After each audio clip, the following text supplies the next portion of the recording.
नमस्कार, आप देख रहे हैं अलर्ट इंडिया न्यूज और मैं हूं अरुण त्रिसर।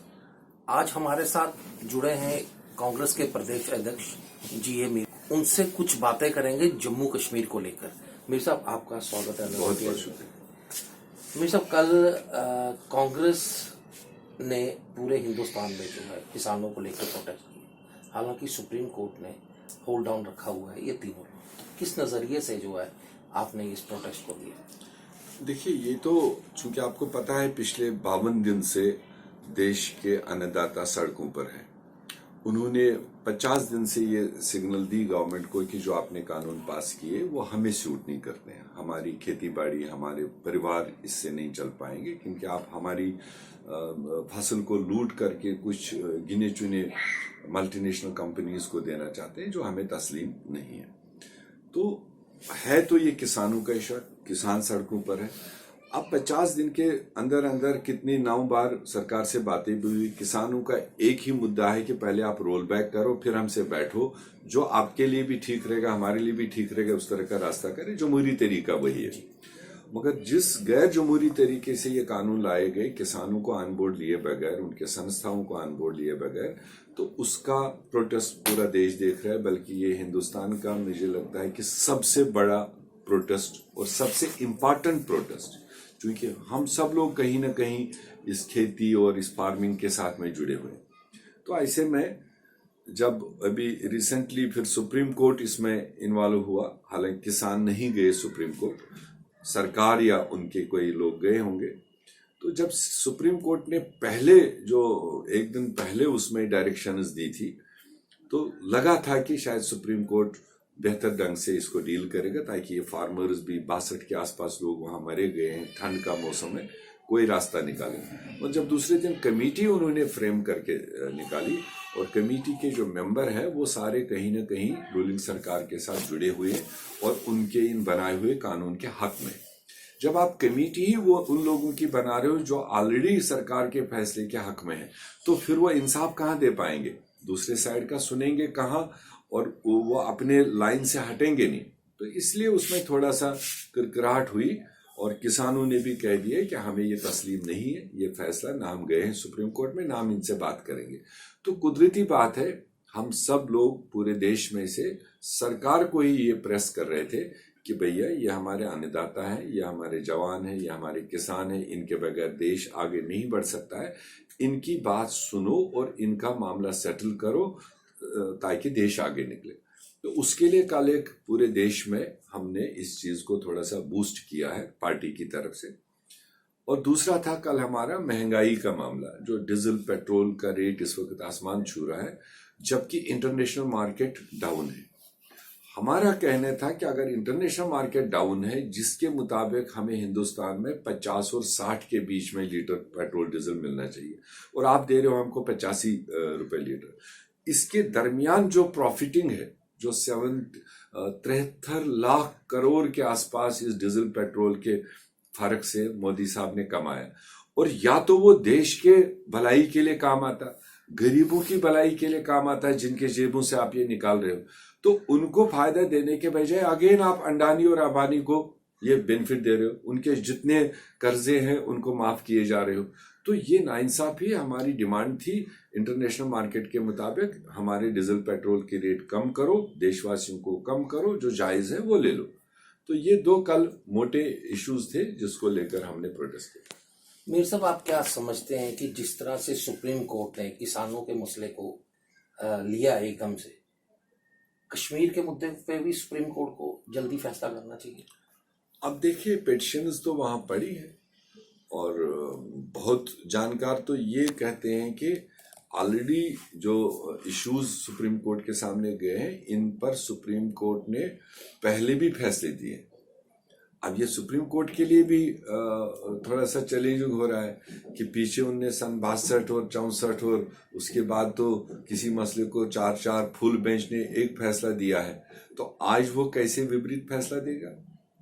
क्योंकि कॉन्स्टिट्यूशन के मुहाफिज तो वो है, और सुप्रीम कोर्ट के सिटिंग जज जो इस वक्त है वो ऑलरेडी अपने फैसलों में कह चुके हैं कि 370 is a permanent part of the constitution, nobody can disturb it. तो इसलिए वो बहुत लोग मेरे ख्याल से अभी भी उम्मीद लगाए हुए हैं। सरकारों से तो कोई उम्मीद नहीं है किसी को, जिन्होंने ये सब कुछ बिगाड़ा, सब कुछ तोड़ा, मगर अभी भी थोड़ी उम्मीद बची हुई है बहुत लोगों को कि अगर सुप्रीम कोर्ट इसको डे टू डे हियरिंग में डाल दे, क्योंकि पिटिशनर्स बहुत है, उनको क्लब तो उन्होंने किया है, ऐसे एश्योर तो किया है कि मार्च के महीने में हम जम्मू कश्मीर के मामले को भी टेकअप करेंगे, तो वो देखेंगे।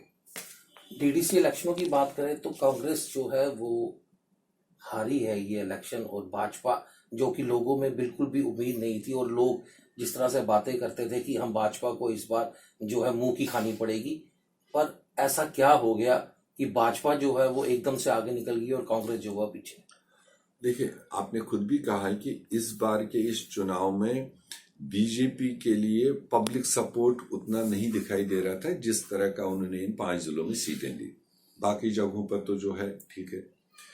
तो यहां पर चूंकि उनका पॉइंट ऑफ प्रेस्टीज था, स्टेट तोड़ने, 370 तोड़ने के बाद ये पहला चुनाव था, उन्होंने काफी सारे खेल इसमें खेले, जहां मतलब रोशनी एक्ट भी उसी पीरियड में लाया और उसमें आइडेंटिफाई कर दी कहां कहां पर बेनिफिशरीज है, और उन बेनिफिशरीज को फिर बाकायदा उन्हें सरकारी मशीनरी के जरिए कन्वे करवा दिया कि अगर आप भाजपा को जिताते हो तो आपको हम बचा लेंगे, अगर भाजपा को यहां से वोट नहीं मिले तो आपको सुपर डोजर लगाएंगे।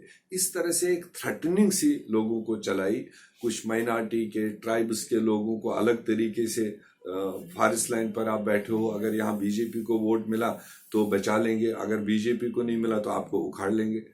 इस तरह से उन्हें ये जो रिफ्यूजीज को वो पैकेज 5-5.5 लाख रुपए का दिया था, उनको कन्वे किया, 5 लाख भी हम ही ने दिया और आने वाले 30 लाख भी हम ही दे देंगे, मगर अगर वोट मिला तो ही देंगे, वोट नहीं मिला तो नहीं देंगे। इस तरह का काफी कुछ इन्होंने सरकारी मशीनरी का दुरुपयोग किया, और जिससे इन्होंने कम्युनिटीज को, ग्रुप्स को और इंडिविजुअल्स को इस चुनाव के पीछे एक नेटवर्क चलाया और थ्रेटनिंग दे दे करके अपने फेवर में वोट करवाए, जिसको मैं नेचुरल मतलब मैंडेट नहीं मानता। ये अननेचुरल मैंडेट है, अननेचुरल तरीके से इन्होंने इसको मैनेज किया। ये ज्यादा देर तक इस तरह की पॉलिसीज नहीं चलती है। हो सकता है इस चुनाव में भी उन्होंने कुछ उस तरह के पैंतरे खेल करके वोट लिया, मगर आने वाले चुनावों के लिए जम्मू कश्मीर के लोग सही फैसला करें, ये हम उम्मीद रखते हैं। देखिए, आजाद उम्मीदवार जितने भी आए हैं उनका भी एक मंशूर रहा है, उनकी भी अपनी एक पब्लिक के साथ एक कमिटमेंट रही है। उन्होंने भी कोई वादा देकर अपने फेवर में वोट लिया है, वो चाहे सियासी वादे हैं चाहे डेवलपमेंटल वादे हैं। तो अगर कोई इंडिविजुअल आज अपने मैंडेट को सौदा करता है तो एक ही बार करेगा, आगे फिर उसका पॉलिटिकल कैरियर रहेगा नहीं। लोग इतने समझदार है, वो जब समझेंगे कि इसने हमसे वोट इस नाम पर लिया और आगे इस नाम पर गया, ठीक है, अपने लिए रोजी रोटी खाएगा चोर दरवाजे से, मगर पब्लिक की उसको सपोर्ट नहीं रहेगी। उसके अलावा ये पहली बार देख रहे हैं कि पार्टी के मैंडेट पर, बाज़ाब्ता किसी भी पार्टी के मैंडेट पर कोई एक आदमी जीत के आता है, उसको सरकारी मशीनरी के जरिए उठा करके दूसरी पार्टी के घर में भेजा जाता है। तो एंटी डिफेक्शन लॉ अगर पार्लियामेंट में है, अगर असेंबली में है, अगर म्यूनिसिपैलिटी में है, अगर बीडीसी में है, अगर हल्के पंचायत में है, तो व्हाई नॉट इन डीडीसी। ये अभी तक बहुत सारे माहिरीन इसका कहीं बेस ही नहीं देख रहे, जिस तरह का ये इलीगल तरीके से उठक बैठक करा रहे हैं। हालांकि 87 का एक पीरियड यहां कहा जाता है कि जहां पिक एंड चूज करके इधर का उधर किया गया, उससे कई गुना ज्यादा ये जो आज कर रहे हैं। तो ये जब जमहूरियत में इस तरह से ये खलल करेंगे, ये आने वाले वक्तों के लिए नुकसानदेह होता है। लोगों का भरोसा उठ जाएगा। जब लोगों का भरोसा जमहूरियत से उठ जाएगा, उसको फिर कोई भी सरकार हो वो उसको संभाल नहीं पाती। इस वक्त चाहिए था सरकार को कोई 4 सीटें कम, कोई 4 सीटें ज्यादा, मगर ये उछल कूद बंद कर ले, लोगों के नेचुरल मैंडेट को नेचुरल तरीके से उसको प्रोसेस होने दीजिए। मगर जो ये पिक एंड चूज हो रहा है, ये आने वाले वक्तों के लिए ठीक नहीं है। लोगों का कहीं ना कहीं कांग्रेस से भी विश्वास जो है वो उठता दिख रहा है, क्योंकि लोगों का ये कहना है अपोजिशन कहीं पे दिख ही नहीं रही। अब देखो, वो अलग अलग लोगों का वो है। फिलहाल जब आप पिछले 15-16 महीने से देख रहे, जो मैं कह चुका हूं कि स्टेट को ही तहस नहस किया, सब लोग जो आवाजें थी उनको बंद करके रखा, तो लोगों को ये भी तो समझना चाहिए, जो आवाज उठाने वाले हैं उन्हीं का जब मुंह पर पट्टी लगा दिया, वहां से थोड़ी राहत मिली तो कोविड की वजह से रेस्ट्रिक्शन, आदमी करे तो करे क्या।